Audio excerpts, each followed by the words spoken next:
speaking of non-runners, looks like James Tavernier's race has been run at Rangers. Yeah, that was quite good. That was off the hoof.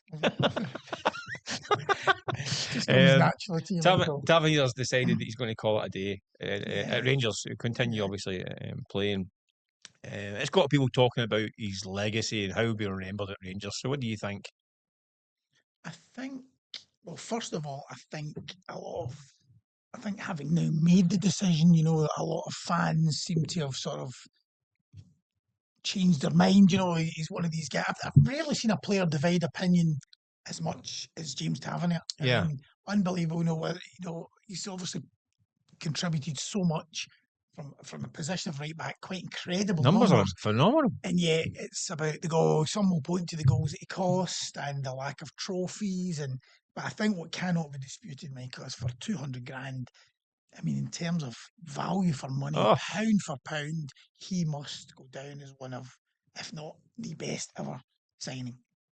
Best ever signing? Well, in terms of, value for money. For £200,000 that's a good... to lead to a European final, to lead them to their first league title in a decade. Is there two? Obviously recency bias will come in, right? So if he wins the title this season, that will change things as well, I think.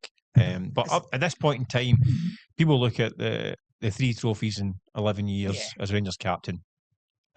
Is it fair to batter him with that stick? And people will say that he's been present for a lot of the disappointments they've had. That's the famous word, isn't it?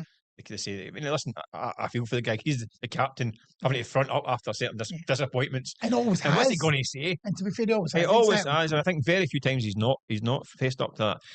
I think history will be kind to him, because I think when you look at it, Rangers came out of that deep despair period of the down in divisions and all that stuff, and then having to rebuild, and there was bumps along the way.